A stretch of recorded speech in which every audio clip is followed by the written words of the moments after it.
Guess what day it is? Oh-ho! It's French Friday, so grab your fries and say hooray! David French is here to play on French Friday. It's French Friday. David French, welcome back. Well, thanks so much for having me. I appreciate it. Yeah, I know you've been super, super busy, traveling a lot, writing a lot, doing a lot. News doesn't slow down, so we're grateful to get some of your time. Oh, happy! I'm always happy to join you, Skye, and sometimes even when Phil's with us. But, you know, the jury can be out. He can be a bit of a loose cannon. Totally. So I want to do something a little bit different for a French Friday. Normally, we talk about something you've written recently or a big item in the news, and there's a place for that. We may get to it at some point today. But I want to talk about an issue that I think comes through in a lot of what you do in your writing and in your other podcasts. And that's hearing from you about the way you navigate living or working as a minority within a majority situation. What I mean by that is you have frequently found yourself the only conservative or the only Christian or one of a few Christians in an environment. And I know a lot of the Holy Post audience is trying to figure out, what does it mean for a Christian or an evangelical to no longer have dominance in a community or a culture? And what does that look like? And you're kind of ahead of the curve there. So let me begin with this. When was the first time in your life you found yourself in a community where you or your viewpoints were definitely in the minority? I would say, I mean, all growing up from when I was a young kid until I went to college, in this sense. So I grew up most of my childhood was in rural Kentucky. And you might say, well, rural Kentucky, you're just like everybody in rural Kentucky. Well, no. So two things were different. One is I was a Christian in a secular public school. And all of this stuff about this idea that somehow our secular spaces were very Christian hospitable prior to like the last few years. It's just ridiculous. I mean, it's just ridiculous. There were a lot of people who are nominal Christians in the sense that they would go to church sometimes, sporadically. But I was very much an outlier, especially in high school. Very much an outlier in my religious faith, very much an outlier in sort of the way in which I lived.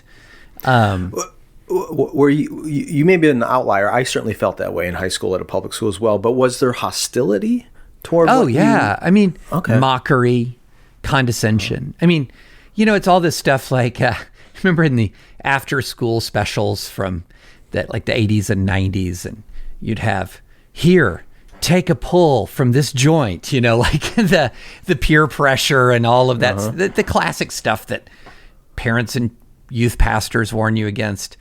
As far as like my ideas, there wasn't a lot of mockery there not because people were in support of my ideas. It's just that, rural Kentucky public schools are not homes of theological and political debate. Right. And so, it was sort of a moral isolation, not an intellectual or theological isolation. It was moral isolation. And that was growing up. And then the other reason is I belonged to a very small denomination, although it would not call itself a denomination, the Churches of Christ, a cappella Churches of Christ in the South. And when I was in the Church of Christ, it kind of taught that like everybody but us was not just wrong, but sort of eternally, fatally wrong. And did you actually internalize that message as a teenager? Did you think that about your peers? No, I did not. So I actually I felt alienated in some ways from my own church on the theological basis. And I felt alienated from my peers on a moral basis, if that makes sense. So on that first point, why didn't you internalize that message, or why did you hold your view differently than the community or the church you were a part of? What led you to view your peers as not eternally condemned necessarily for holding a different view of Christianity than yours? Well, first, I would say it's a combination of parental influence and also just my own reading.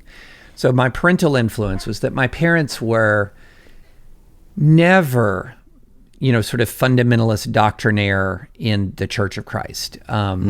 They were absolutely Church of Christ, but not, and to the extent where my dad was an elder, but they were not extreme within the Church of Christ. My dad was always open to reading and questions and inquiry. He was very open. And then when I was in 6th grade, the elders gave everybody a Bible, leather Bible. You got your name and the gold. I remember those. Oh, yeah. So when I got my Bible, I literally sat down and I read it from cover to cover. That's not to say I'd never had a Bible in the house before, but this was the first one I had with my name on it. So it's my Bible, and I read it from cover to cover. And I remember finishing it and having this sensation even back then of, wait just a minute. I just read Romans, and I don't see how everyone who disagrees with us is going to hell. And that sort of started a contrarian battle within my own, with my Sunday school teachers and my youth pastor and all of that. So I had this sense of alienation from my church and a sense of alienation from the larger culture. And really the only time that I felt comfortable was when I went to a Church of Christ college, ironically enough. But it was a college with an awful lot of people who shared my perspective on Christianity, even though they had come out of the Church of Christ. So my college experience was a kind of an exception to a rule. It sounds like you, earlier than most people, were doing some good work of self-differentiation. Trying. But honestly, first of all, most people never, even in the church, haven't read the Bible through, and let alone 6th graders reading the Bible all the way through, and then having the capacity to ask, how is this different from what I've been taught or what I've seen modeled? That's not the norm. But to be able to say, I'm different than my peers at school, but I'm also kind of different than some of my peers in the church community is not the norm. You're a very abnormal person is what I'm getting at, David. In a great way. Thank you, maybe. In a good way. Today's episode is sponsored by Blueland. Did you know we throw away an estimated 5 billion plastic hand soap and cleaning product bottles every year? And lots of that plastic ends up in our water supply, so that each of us are eating roughly a credit card's worth of plastic each week. Yuck! I don't want to eat plastic. Blueland is on a mission to eliminate single-use plastic. Their idea is simple. They offer endlessly refillable cleaning products with a beautiful design that looks great on your counter. Just fill the bottles with water, drop in Blueland tablets, and wait for them to dissolve. You'll never ever have to buy giant bottles of cleaning supplies again. From cleaning sprays to hand soap, toilet bowl cleaner, and laundry tablets, all Blueland products are made with clean ingredients you can feel good about. And Blueland has an offer just for Holy Post listeners. Get 15% off your first purchase of any product. To get 15% off your first order, go to blueland.com/holypost. You won't want to miss this. blueland.com/holypost. That's blueland.com/holypost. And thanks to Blueland for sponsoring this episode.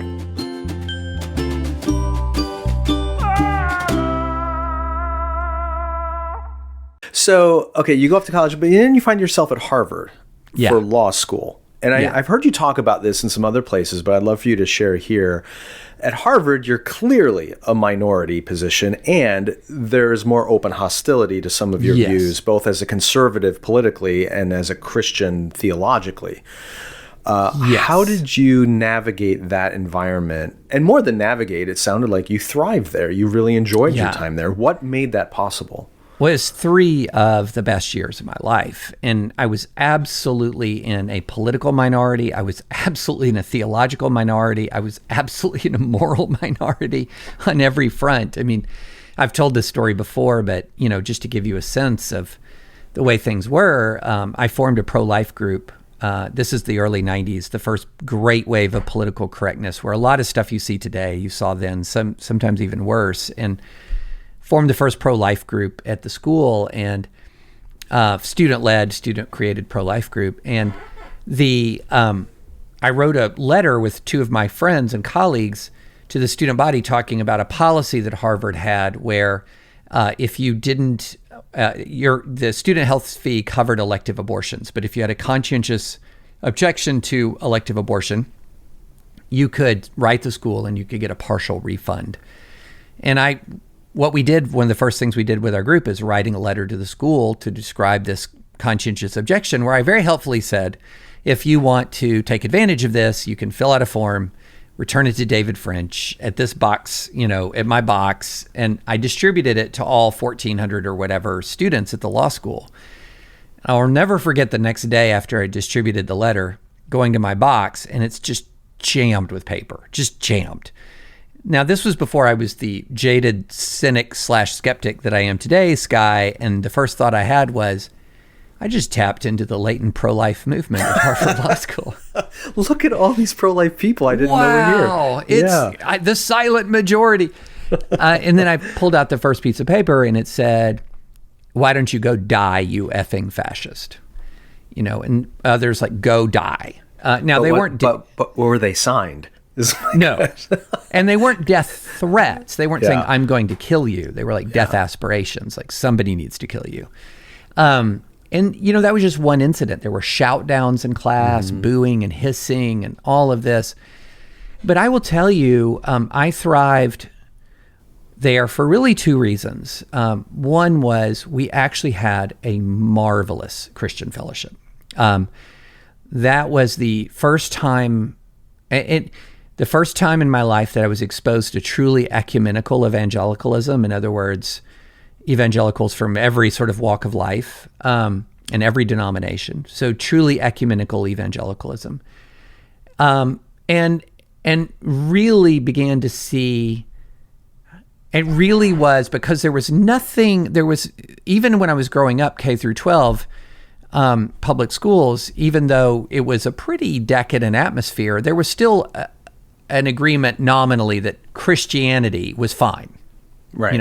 People might not live that way, but Christianity was fine. And this was the first time I'd really been in an environment where Christianity was not only not fine, it was actively disliked or despised by a lot of people. Not everybody, of course, not everybody, right. But actively disliked and despised. And when you're in that environment, it really makes you take stock of who you are and what you believe and why. And for me, it was very clarifying as to who I was and what I believed and why. But at the same time, if I didn't have that incredible Christian fellowship around me, even though it was a small group relative to the whole law school, it would have been a much more difficult experience. But for me, it was a bonding experience with fellow Christians and a clarifying experience intellectually and theologically in the way that my previous high school life was a clarifying experience morally. Here's where I stand morally. I remember when I was leaving high school, I went to a public high school as well, and going to a state university for my undergrad. Some people in the church comforted my mother, maybe he'll come back to the fold one day. I was a lost cause because I was going to a state university. And similarly, I had the most phenomenal and formative experience there because of the diverse Christian fellowship I was a part of. And it was an environment where being lukewarm in my faith or nominal in my faith was not an option. No. You either go entirely one way or you own it and you identify and you live it. So that was super clarifying. But there's this general perception that a place like Harvard Law School or maybe a state university is, as if you're going to remain committed to your faith, you got to just kind of keep your head down, hope not to take too much enemy fire, get through it and come out the other side. But it sounds like beyond the fellowship you had, you really grew and thrived there as a Christian. So what did you do, or how did you learn to engage with perhaps some of those more hostile voices at Harvard? And how did that equip you for your career going forward? Yeah, so two things there. Let me just first say, I do not hold myself out as a model for how to go through law school. I made mistakes, right? And I have an ounce of contrarianism in me. And also I spent 21 years of litigator. I have more than an ounce of combativeness. So I have a little bit of contrarianism. I have a little bit of combativeness. And so to the extent that I looked back on my Harvard Law School experience, the parts that I regret were when the combativeness maybe asserted itself too much. Okay, so I'm not going to sit there and say that I got it all right every time. But what I will say is that I did really try to do two things. One, I tried very hard to express my beliefs with conviction, but also with kindness. In other words, I wasn't going to back away from what I believed, but I also very much wanted to exhibit the fruit of the Spirit as I engaged. So I very much aspired to engage with conviction and kindness. So that was a key aspiration that I had. And I will say this, I did not always live up to my aspirations, but that was my aspiration. And then the other thing is I really, truly tried to approach my classmates with openness and curiosity. So I was around a lot of people who had beliefs that I had never encountered, including really extreme left-wing beliefs that I had never encountered. And I loved, in some ways, the more extreme and different somebody was from me, the more I wanted to have lunch with them or have coffee with them or whatever, because I just was curious. I mean, I grew up in rural Kentucky. I went to Christian college in Nashville. And if somebody had been arrested at anti-nuclear protests in Berkeley, we were really different. And so what I wanted to do was I wanted to learn more about them. And I wanted to hear what they believed and why. And again, we can't look at this like a formula. Well, if you do that, everything's going to be okay and everyone no. Right. Sometimes people are vicious and cruel, no matter how curious and kind you are. But what I found was that an awful lot of people that I'd had a pretty sharp exchange with in class were quite different after we had a longer conversation where I just listened. What do you believe and why? Because for me, it was all education. I had never been in this environment before, and I was really, really wanted to know what people believed. And if you give someone the respect of listening to where their heart is on something, all but the most hard-hearted people will soften towards you. Was that a deliberate tactic on your part? It doesn't sound like it was. It sounded like it was genuine curiosity, not, I'm going to win over their approval by asking great questions and showing some interest. It wasn't derived I wasn't that way. strategic. I wasn't that sophisticated. I was genuinely curious. So what do you think, I don't know, maybe you weren't aware of this at the time, but looking back, what do you think it makes it possible for somebody to lead with curiosity rather than offense or fear, for that matter? Somebody holds a profoundly oppositional view from your own. In today's day and age, it seems like offense or fear are the primary ways you would respond to that, not leaning in and go, oh, now I'm curious. Let's have lunch. Tell me more. Right. So I think curiosity is a side effect of security in this sense, that if you are secure in your faith, if you're secure in your convictions, a conversation isn't a threat to you. Now, that should not mean that you're so secure that you are not open to learn where you're wrong, right? Because I went to law school when I was 22. There's a lot I didn't know. I'm 54. There's still a lot I didn't know. And so I wasn't secure in the sense of thinking that I knew everything. Mm-hmm. But I knew I was a follower of Jesus Christ. That's what I knew. I knew I was a follower of Jesus Christ. And I didn't walk into conversations thinking, well, if I spend enough time with a gay progressive atheist from Berkeley, that he's going to talk me out of my Christianity. Like, that wasn't something that that wasn't the way I approached this. It was more, I feel like I know who I am and I want to know who you are. And in that circumstance, when I think you're secure in your faith, again, not secure in all of your beliefs, but secure in your fundamental identity as a follower of Jesus, then a side effect of that is you're not afraid of other people, you're not afraid of other ideas, you're not afraid of conversations. all of those things then become honestly a kind of a net benefit to you, because you learn more about other people. You build relationships with other people. Now there's risks, of course, involved, because people might ultimately say that I can't have a relationship with somebody who has your convictions, or I'm angry at you because you have your convictions. And that stuff can happen, and it has happened. But I really think that curiosity is a side effect of being kind of secure at a fundamental level in critical aspects of your identity.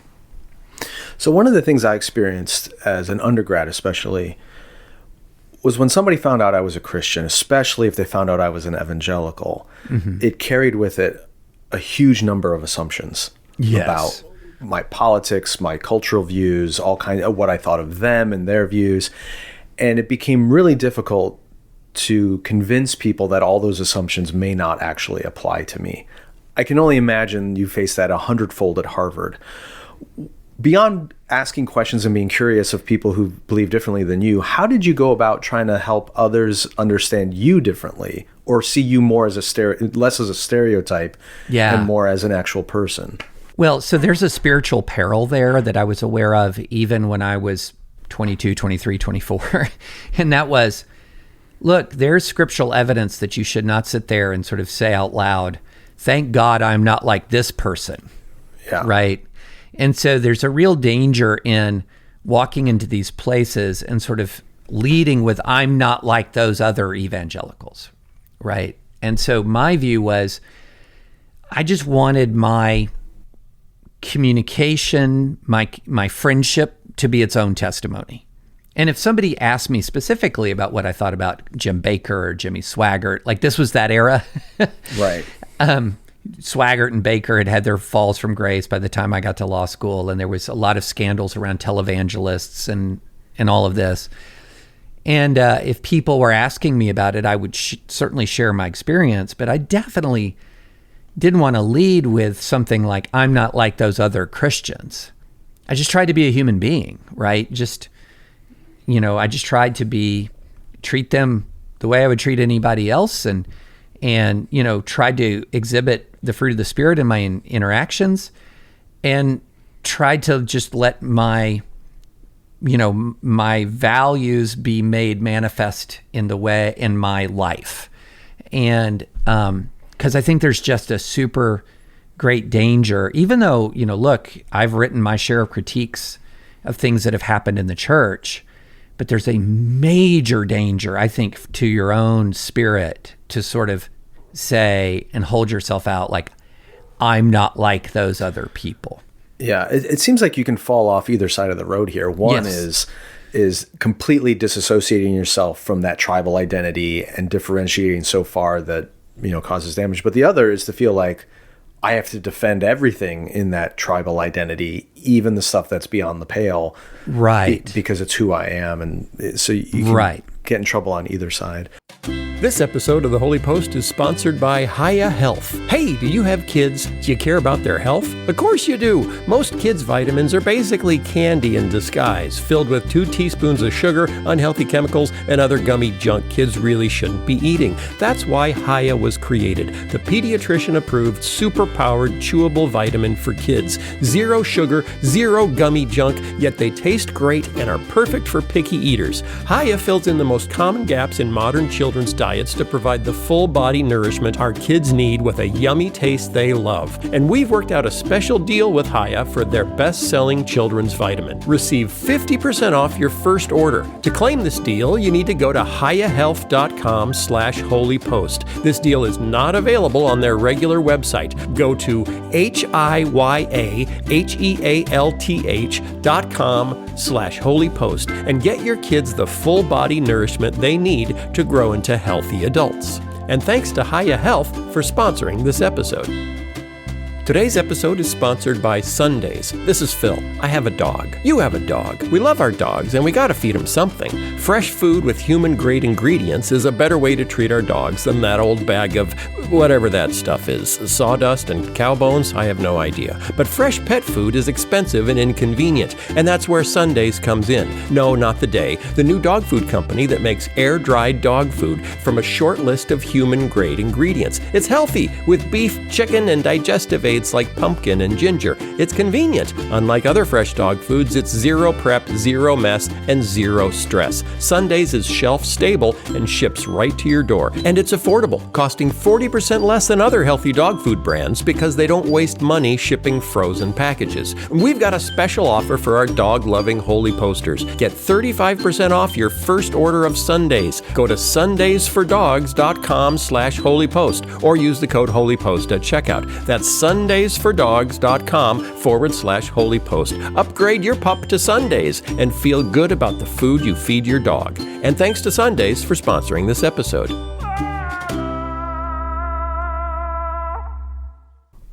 There seems to be a spirit on both the right and the left today, and we've talked about this in prior episodes, of absolutism. And if you tolerate, it's not enough to disagree with somebody. If you even tolerate their right to express it, if you tolerate their role in this country or their legitimate place in the dialogue of the public square, you are somehow sanctioning evil.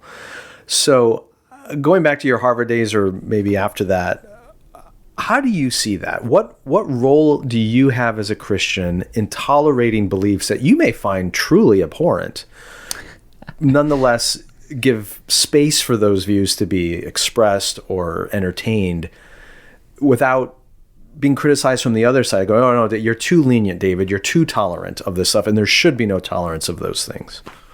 Yeah, I mean, Skye, you and I have talked about this a lot, and I have really laid it on the line to defend a lot of viewpoints I find pretty abhorrent. Right, that's what your role at FIRE was all about. Yeah, I've been a free speech attorney for a long time, and I have defended a lot of expression I don't like, including Christian expression I don't like, by the way.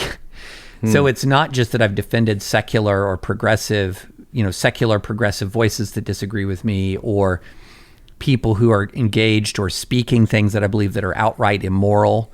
I've defended their right to say or do immoral things. And there are Christians who I strongly disagree with, who I have defended their religious liberty as well. And there's, look, I am, and newsflash, if this is your first time tuning into Holy Post French Fridays, this is a newsflash. I'm a big believer in American pluralism, both as a matter of principle and pragmatism. Longtime French Friday listeners, that's old news. But I think of the genius and the beauty of the American system of government as it is idealized, not often as it is realized, but as it is idealized, is it recognizes two great truths about humanity. One is that every human being is of incalculable worth and should be treated with dignity and respect. And to me, granting and defending the rights of others that I would like to exercise myself is defending their dignity. It's defending their worth. And then the other principle is, again, and it's also a matter of basic justice, to have that we all have the same rights. It's sort of treating people equally as basic justice. Then the other part of it is, the other great truth of humanity is we're all very fallen and flawed. And so by defending someone else's right to speak, what I am doing is quite literally, I'm saying two things at once. One is I'm recognizing I don't have all the answers and I need to hear from others. So that's recognizing, that's acknowledging that in a pretty basic way.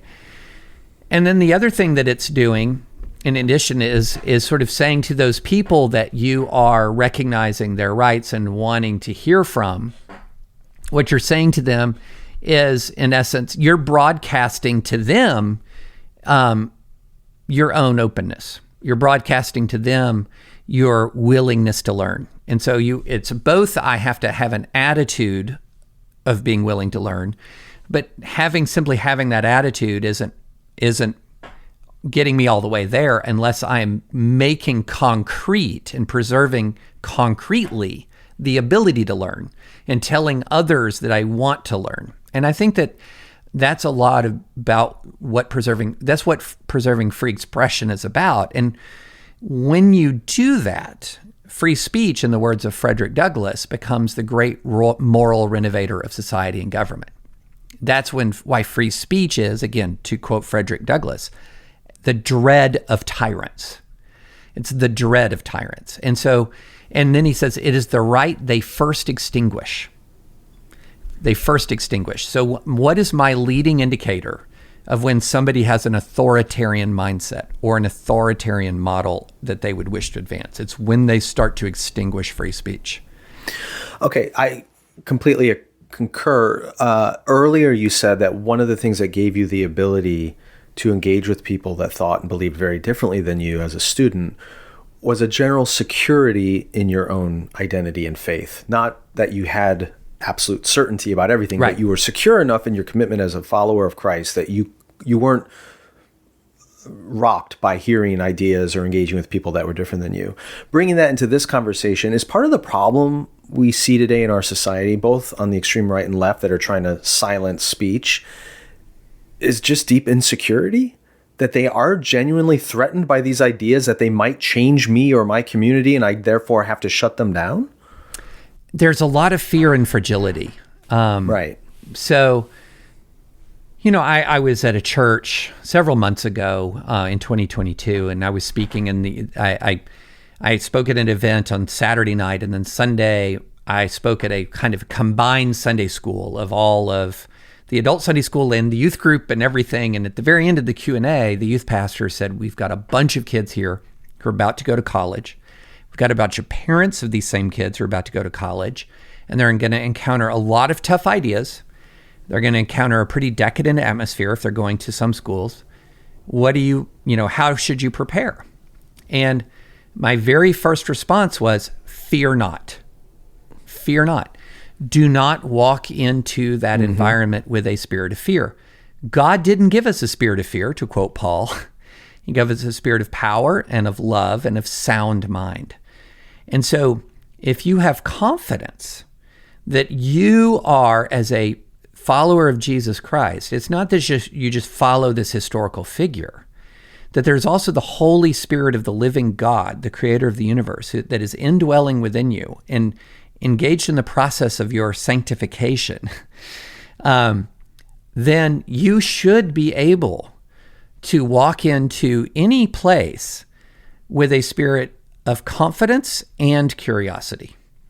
And so I think a lot of people feel as if their kids are maybe one compelling conversation away from, deconstruction, or they're one compelling conversation away from throwing the Bible in the trash or whatever. And that's just not the case. It's really interesting to me, Skye, and I don't know if you've encountered this, but when I have encountered people who have actually deconstructed, and I don't mean deconstruction in the sense of saying I've sort of unindoctrinated myself and recaptured a faith that is authentically my own.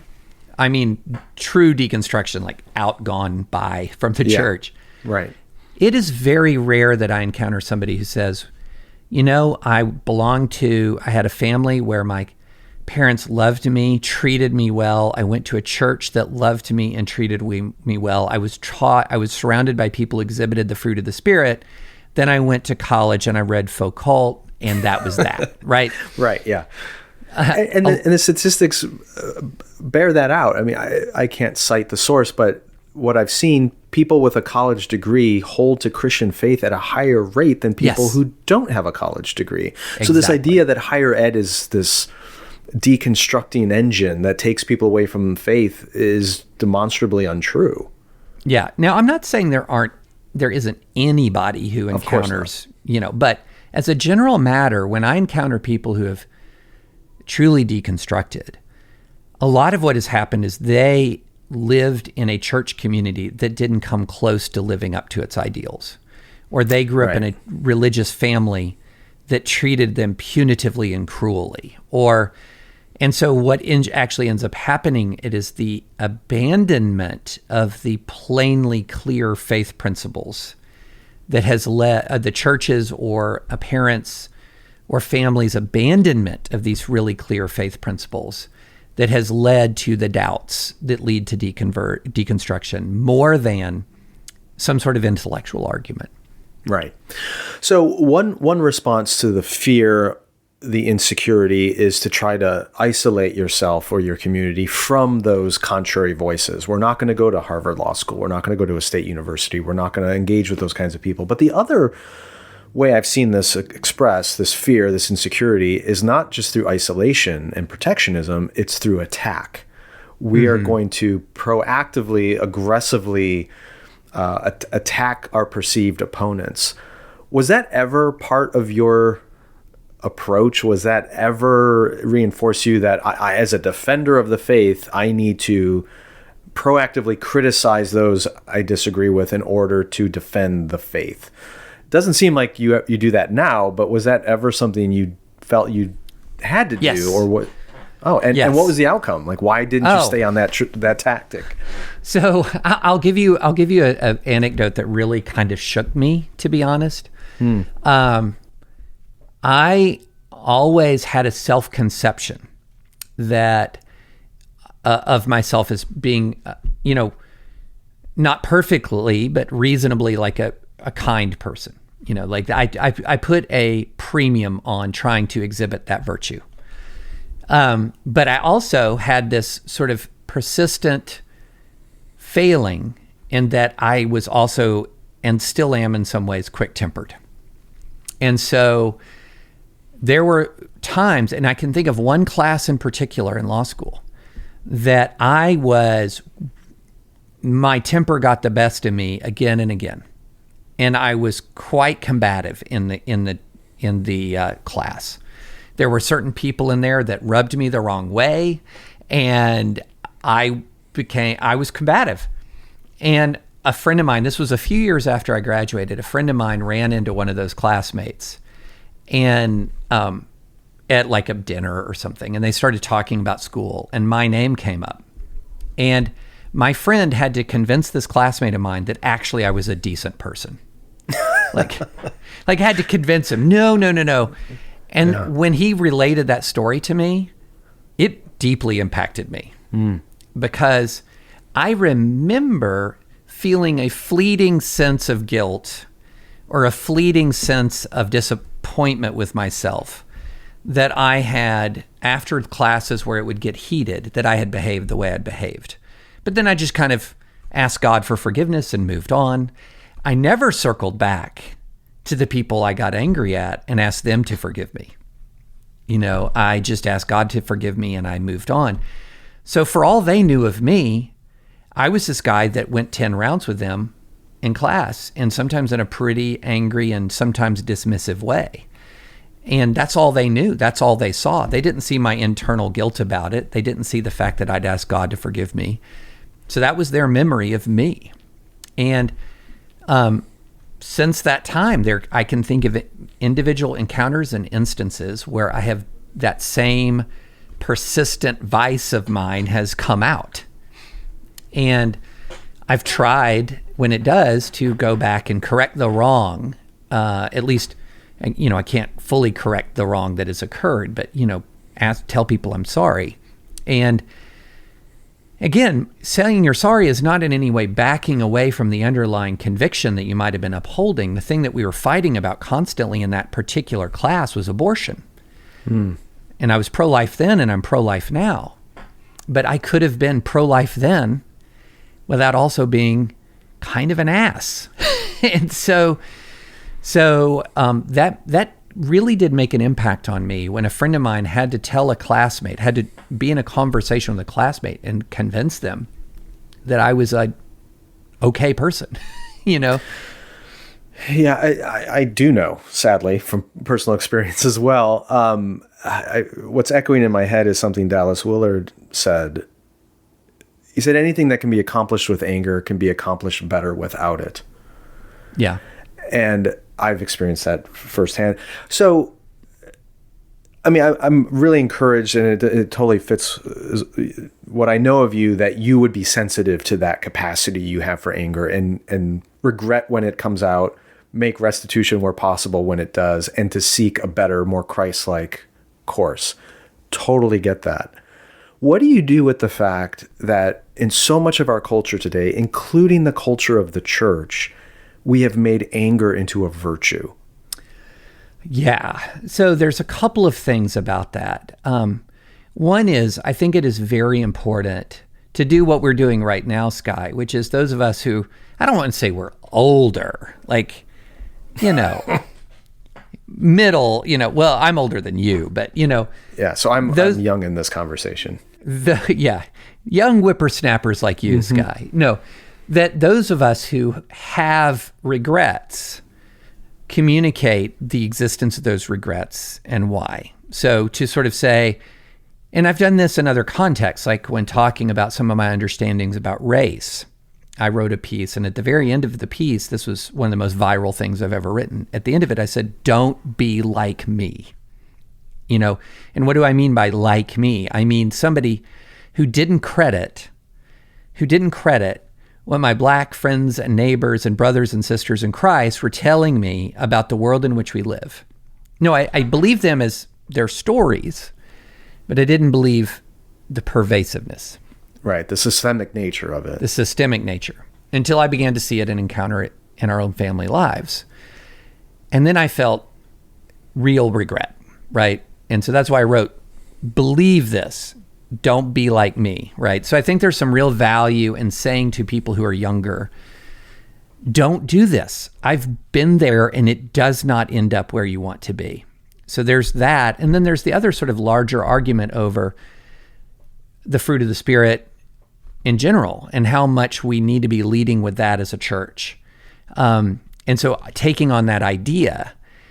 And then one thing that I also try to do is while I will speak a lot about civility and decency and kindness, etc., I do not come down on like a ton of bricks using whatever platform I have on younger Christians who I think are not doing this publicly.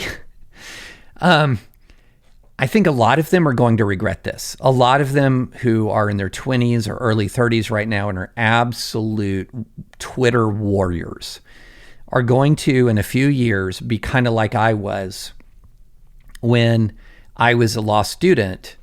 And when I look back on my own ability to lash out, a lot of these guys are going to look back at that Twitter history and go, oh gosh, I'm glad there wasn't Twitter when I was. I am so grateful there was no social media when I was that age. So, I think that there is a need to be patient with people who are walking this walk at the same time that we're emphatic that this is not the path to go down. And we should be emphatic with humility in the sense that I'm emphatic about this because I know firsthand the cost of departing from this biblical standard. Yeah, going back to the story you told about the class where you lost your cool a little too often and your friend reported the story. There was a pretty quick feedback loop for you where it was brought to your attention that your behavior was not what it should be and you could apologize and figure out. The weird thing now is there's still actually an instantaneous feedback loop on social media, but too often it validates and rewards that anger rather than critiques it.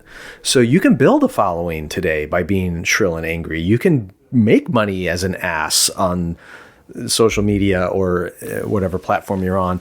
So it worries me that you're right. I think some of these young people that are social media culture warriors will look back one day and regret it, but it could take a long time, especially if they're being highly praised by their own tribe for their behavior. Yeah, I got 0 retweets from being a jerk in class, right? Right.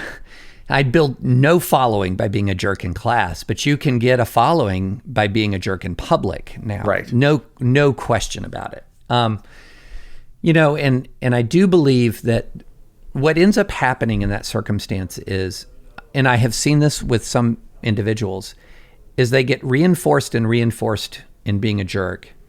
And then the other thing that is particularly seductive now that wasn't so present when I was younger is that a lot of people interpret being a jerk as having courage. Right. So the fact that you're a jerk is proof of your own courage, that you will stand like a rock in the face of the waves of the culture. And then the fact that you're being a jerk triggers a backlash. The backlash becomes proof of your courage. Look, they can't handle my truth telling. Look what I have I've triggered the worst people in America, And then this is the persecution that Jesus promised. Nope. Nope. Sometimes people are coming at you because you were legitimately wrong and bad. Or even if you're right, you were very bad in the way you expressed it. And one of the sayings that I hate the most that I see from Christians is, well, if you're taking flack, it means you're over the target. Totally. I hate that. I think I've expressed disgust about that previously on the Holy Post. Right, totally. We don't dig a layer deeper and ask, well, why are you taking flack? Is it truly because of your Christian convictions or because you're a jerk? In which case, you deserve it. Okay, maybe last question on this topic. As you navigated your time at Harvard Law and then your subsequent roles, and now today at the New York Times, which is seen as this tower of progressive liberal thinking, you're well liked. Like, you have colleagues who are very different than you. I'm sure you were well liked at Harvard, except from some of the people that you really pissed off. What do you say to other Christians about how to exist and even cooperate and partner with people who may be culturally, politically, and theologically in opposition to you, and yet still figure out how to find common cause and cooperate with one another, when so much of the rhetoric in our society is not only should we not partner with those people, the whole world would be better off if we could just get rid of them. Right. How do you navigate that? How do you cooperate? How have you learned to cooperate meaningfully with people with whom you have strong disagreement? Yeah, I mean, that's a really good question. And I think this is a general truth of human nature, Skye. We tend to like people who we see as liking us. It is I can't think of a person that I dislike who likes me. Like if they express some sort of affection for me or value my opinion in some way, I might disagree with them, or maybe there's aspects of their character that I might be deeply uncomfortable with, but it's very hard for me to actively dislike somebody who likes me, if that makes sense. Totally. And so I think if you are somebody whose your default mode in your personal interactions is that you have affection, you radiate affection for people, if that is your default mode, it's not that you won't face opposition. I mean, my gosh, you've seen some of the opposition that in the protests that I've gotten for joining the Times. There's been some really strong reactions from some folks on the left and the right to me joining the Times. But if in your interpersonal interactions, you are broadcasting affection for other people, if you're broadcasting that you want to hear from other people, then the general rule of kind of humanity is they radiate that back to you. And it has to be genuine. You can't just sort of like be fake about it, right? Here's my tactic today. I'm going to pretend to like these people. I think, but that's a big part of the Holy Spirit working in us. Jesus had so much love for all of us that he would die, take our sins upon him and die. He had so much love that he says of the very people who are executing him and mocking him, Father, forgive them, for they know not what they do.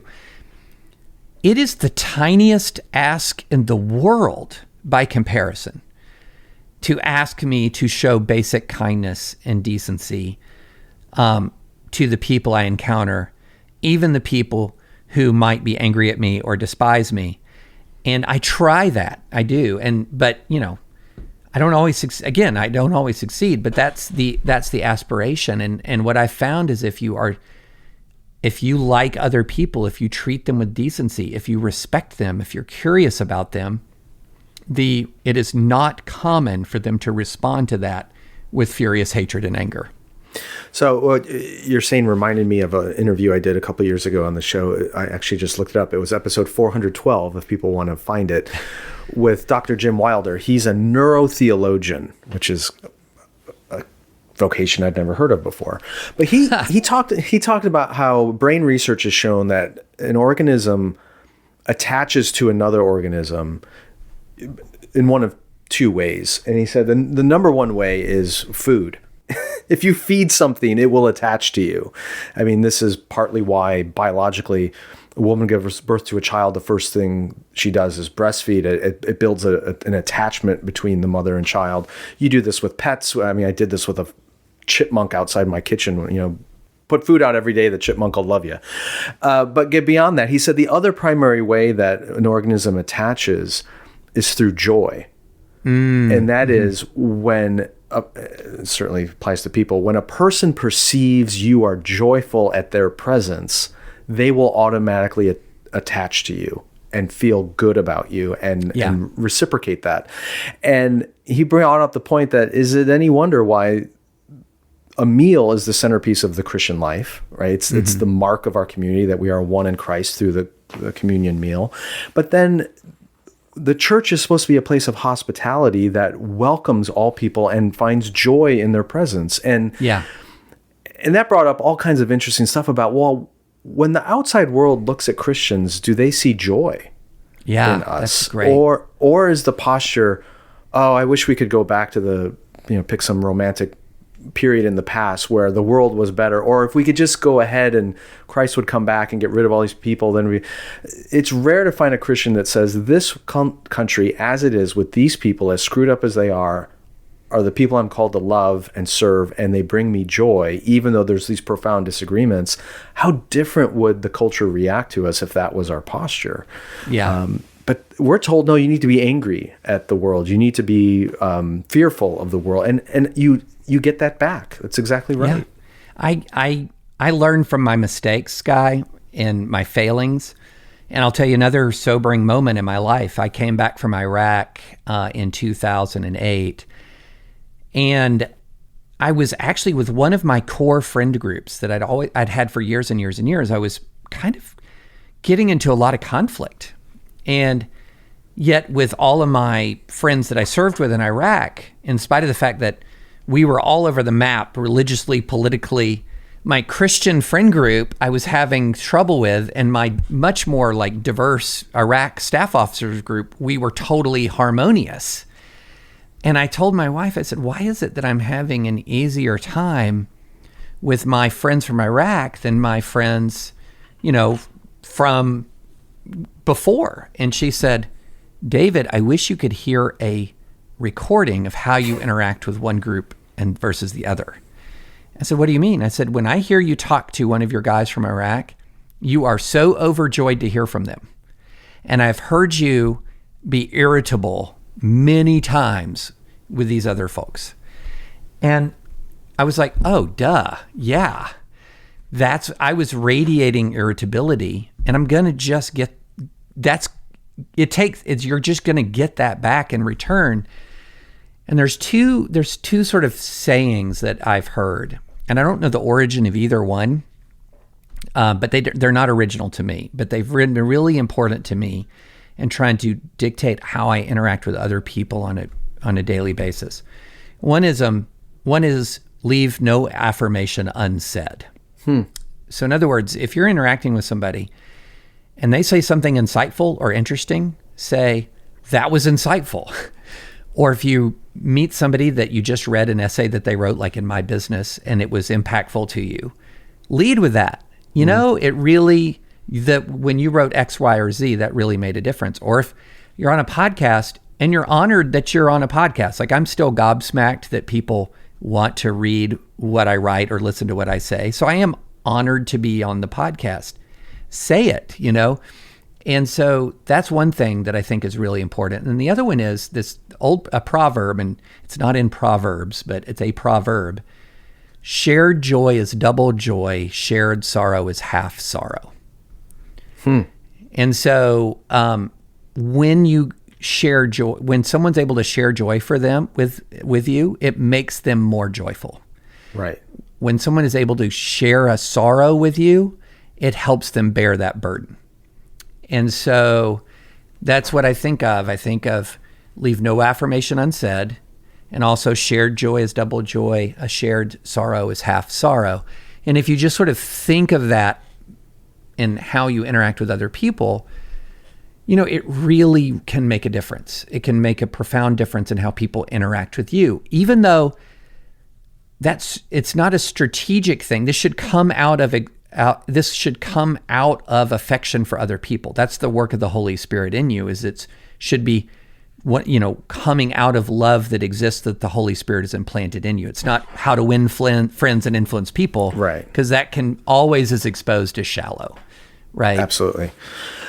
So before we leave all this, to cap it off, maybe with a more spiritual and pastoral application, I'm sure you're familiar with the A.W. Tozer quote that what comes to your mind when you think about God is the most important thing about you.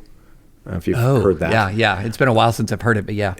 Yeah. I wonder if part of the problem that we face is if when we think about God, what comes to our mind is somebody who is scornful, disappointed, judgmental, angry at us, and frankly, in the students I've mentored over the years that have come out of evangelical communities, that's the predominant view of God they have is, I haven't done enough for him. I'm too sinful. I'm too screwed up, whatever.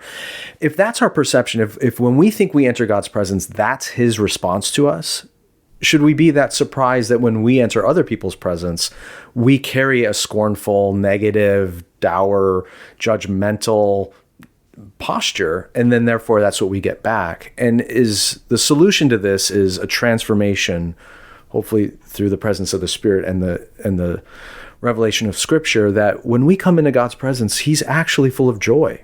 Yeah. And celebrates our presence. And I mean, Jesus says in Luke 12:32, it is the Father's good pleasure to give you his kingdom. Like he delights in doing.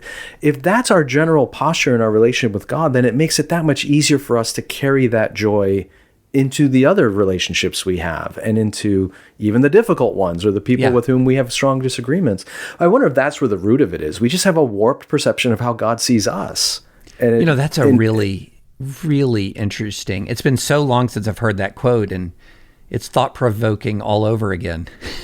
It's thought-provoking as I think about all the way back to 6th grade, because it's not like I read the Bible from start to finish and became a theologian. Right. It's that I read the Bible from start to finish and came away with an impression of who God was that was different from what I was being taught. Yeah. And that was what was transformative for me too. I think whenever I encounter somebody who's curious about the faith, I always tell them, you're not going to get all the theology, you're not going to understand all the history or context, but just start reading the Gospels. Yeah. And what you see in Jesus is true of who God is, and let that be the starting point of what you think about him and what he thinks about you. And it is transformative. Well, I wanted to talk to you about Fox News and Dominion and the settlement, but I'm not going to. I'll just point people to the fact that you've recorded an Advisory Opinions podcast about that I have not heard yet, that I'm looking forward to.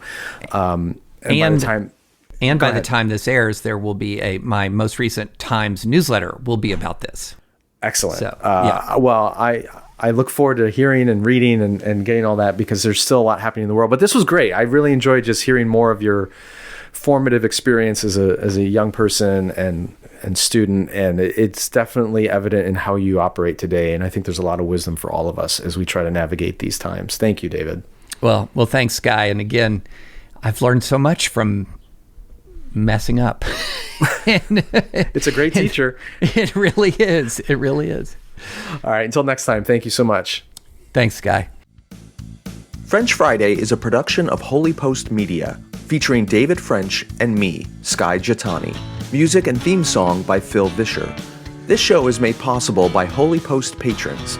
To find out how you can become a Holy Post patron and to find more common good Christian content, go to holypost.com.